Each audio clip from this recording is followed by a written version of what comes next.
अस्सलाम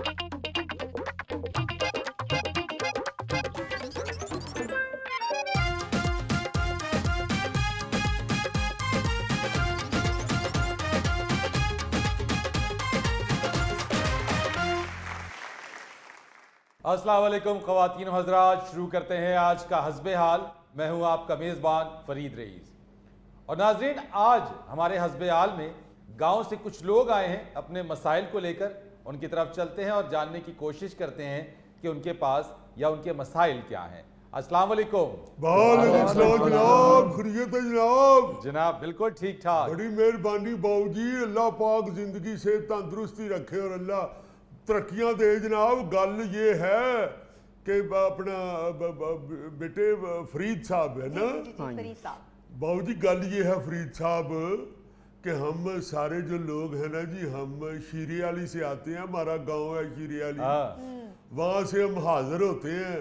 असल में जनाब ये हमारे गांव के चौधरी साहब हैं। तो इनसे मसाइल अब हल नहीं होते, सीधी बात है। ये भी सियासतों में पड़ गए हुए हैं, किसी को नाराज नहीं करते। कभी कह देते हैं कि हुण सारे मेरे पिंड के हो, मैंने सबकी इज्जत का ख्याल करना होता है। बात ये है, जब इंसाफ करना हो ना जी, तो फिर आप जो वकूआ है उसकी असलियत की तरफ देखते हैं। फिर ये नहीं देखते कि इज्जत कितनी खराब हो रही है तो इज्जत लब किनू रही है। लेकिन गांव के चौधरी हैं, वो मसला हल नहीं कर सकते। इंसाफ किया करे ना जी। ये क्या बात हुई कि हुण मैं तुहाडी सुना कि उन्हां दी, वो भी मेरे अपने ने, तुसीं भी मेरे अपने हो। ओ मेरे आप वीरा नेमतुल्ला, जदों तुसीं करना फैसला फिर तुसी इस पार्टी की भी गल सुननी है ते दूजी की भी सुननी है। आहो, तो जब फैसला करते हैं तो फिर तो ना ये कहें कि मैं उनको भी नाराज नहीं कर सकता। बात ये है फरीद साहब कि ये मेरे जोआई भाई हैं, राणा अशरफ साहब। अच्छा। तो मेरी जान है जी इनमें, जैसे तोते में जान नहीं होती, जिनकी जान तोते में। हाँ जी, हाँ जी, उसी तरह मेरी जान मेरे दिमाग में है। चूंकि इतना ताबेदार और इतना सुलझा हुआ पढ़ा लिखा, जिस तोते में जान होती ना वो तुपे नहीं पैंदा। ये तो फिर तोते की मर्जी है ना जी। सियाना होवे तो फिर नहीं पैंदा तुपे, जाहिर। माफी चाहना गल करने हो गई। नेमतुल्ला, जिस तोते च जादूगर दी जान हुंदी है ओदी चुंझ भी लाल हुंदी है। जान दे चौरी, तू ਇਹੋ ਜਿਹੀਆਂ ਗੱਲਾਂ 'ਚ ਬੋਲਿਆ ਹੀ ਨਾ ਕਰ। तोते वाली गल च माफी चाहना जुगत कर ला, मुछां वाली तोती हुंदी। ਨਹੀਂ ਪੁੱਤਰ ਸਾਡੀ ਝੂਠਾਂ ਇਹਨਾਂ ਗੱਲਾਂ ਤੋਂ ਫੈਸਲੇ ਤੁਹਾਡੇ ਹੱਕ 'ਚ ਨਹੀਂ ਹੁੰਦੇ। लो हजूर, ये मेरे ज्वाई भाई है राणा अशरफ साहब। अच्छा जी। और मेरे पास ही गांव में शिफ्ट हो गए हुए हैं। क्या बात है जनाब। क्योंकि अल्लाह इनको जिंदगी से तंदुरुस्ती दे। जब ये बारात लेके आए तो मेरी बच्ची को ब्याह के ले गए थे। अच्छा।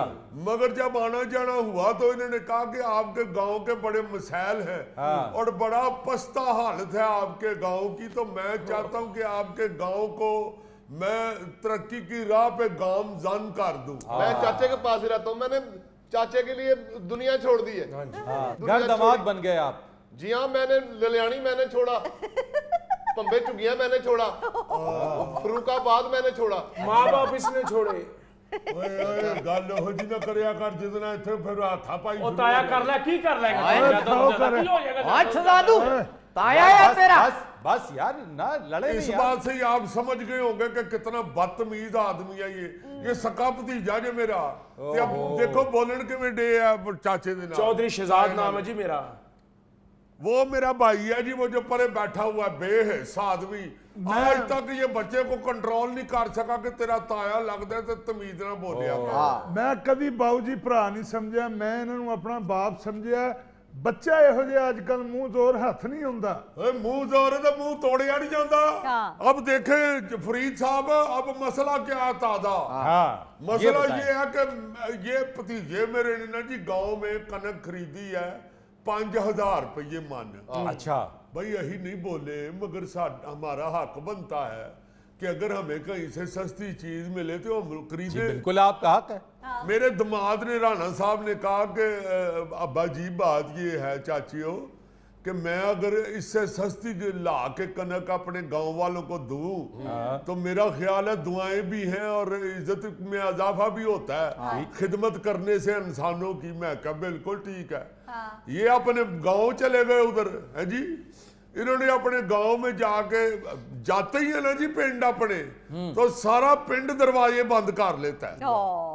ਹਾਂਜੀ ਹਾਂਜੀ ਲਾਲ ਨੇਰੀ ਤੇ ਰਾਣਾ ਜਦੋਂ ਪਿੰਡ 'ਚ ਬੜੇ ਬੂਹੇ ਲੋਕੀ ਬੰਦ ਕਰ ਲੈਂਦੇ ਉਹ ਲੋ ਫੇਰ ਆ ਗਿਆ ਜੀ। ਤੈਨੂੰ ਤੇ ਉਂਝ ਹੀ ਨੇਰੀ ਨਹੀਂ ਚੌਰੀ ਭੁੱਲਣ ਡਈ, ਜਦੋਂ ਨੇਰੀ ਚੱਲੇ ਕਦੀ ਟਾਲੀ ਤੋਂ ਲਾਈਦਾ ਚੌਰੀ, ਕਦੀ ਕਿਸੇ ਦੇ ਕੋਠੇ ਤੋਂ ਚੁੱਕ ਕੇ ਲਿਆਈਦਾ ਚੌਰੀ, कभी किसी कंध दे नाल लगा हुंदा चोरी, जानते की करना है। अच्छा, तो गांव के लोग क्यों दरवाजे बंद कर लेते हैं? वो बाबूजी इसलिए मुझे देख के बंद कर लेते हैं, दूर बैठे सुन रहे ना। हाँ सुनते ने पुत्र। कान ठीक है अभी? जनाब मैं अपने पिंड दा बूहा कोई खुला रहने नहीं दिंदा, हालात ठीक नहीं है और मैं बंद करके रखता हूँ दरवाजे। ना कोई बंद करे तो मैं खुद जाके रात को बंद करता हूँ। मैं गांव की इज्जत को इज्जत समझता हूँ। अच्छा। और दरवाजे में बंद कर देता हूँ कि अब आप ये देखें, इसी सोच से ही आप समझ जाएं कि कितना प्यारा इंसान है राणा माशाल्लाह, ख्याल रखने वाले इंसान हैं। तो राणा साहब ने जाके ना जी गांव वालों के घर घर दरवाजा खटखटा के कहा कि भाई गल सुनो, इस दफा कनक आपने गंदम मुझे देनी है, क्योंकि मैं अपने ससुराल लेके जाना चाहता हूँ और मेरा इज्जत बिस्ती का मसला है, तो आपने मुझे सस्ती भी देनी है। ठीक है। लो जी गांव वालों ने सारे ने इकट्ठे होके क्या कि गल सुनो, राणा साहब जो कह रहे हैं ना उनकी बात सुन ले, वरना फिर तरले मिन्नतों से भी उसने मना ही लेना है। अल्लाह तो बहु फरीद जी, मैं ऐसा करता हूँ कि गांव वाले मेरी बात भी सुनते हैं और हर दफा अपने ऊपर से वार के देसी कुकड़ी भी देते हैं। तो राणा साहब ने कहा कि बात ये है कि 4000 रुपए मन में दूंगा तो मुझे गंदम दे दे। ठीक है। लो जी राणा साहब ने 4000 रुपए मन गंदम दे दी, लेके आ गए। इस बात की इनको चिढ़ चढ़ गई है कि ये हमने 5000 रुपए मन खरीदी है खुद, तो हमने बेचनी है इससे ऊपर, ये 4000 रुपए मन क्यों ले आए? ਉਹ ਤਾਇਆ ਉਹ 3000 ਰੁਪਏ ਮਨ ਵੀ ਲੈ ਆਂਦਾ ਤੇ ਵਾਰਾ ਨਹੀਂ ਸੀ ਖਾਣੀ, ਖਰਾਬ ਗੰਦਮ ਲੈ ਆਇਆ ਜੇ। खराब केड़ी नीले रंग दी गंदम ले आया? ਮੀਂਹ ਚ ਭਿੱਜੀਏ ਲੈ ਆਇਆ ਔਰ ਕਣਕ। ਮੱਤ ਵੱਜੀ ਹੈ ਤੇਰੀ ਛੁਦਾਦੂ, ਹਲੇ ਹੁਣ ਤਾਂ ਤਾਜ਼ੀ ਤਾਜ਼ੀ ਵਾਢੀ ਹੋਈ ਹੈ ਤੇ ਖਰਾਬ ਕਣਕ ਉਹਨੇ ਕਿੱਥੋਂ ਲੈਣੀ ਹੈ? ये लालची लोग हैं जनाब, इन्होंने 5000 से ऊपर प्रॉफिट भी लेना है। तो राणा साहब ने 4000 रुपए गंदम ले आके तो 4 की दी है। वो मैं कह राणा साहब बचेगा की? कहते ने जेड़ी मैं बोरी घर छड़ के आवांगा ओदी मजदूरी मैनू बच जाएगी। हर घर में राणा साहब कणक की बोरी अपने कमर पे उठा के छोड़ के आए हैं।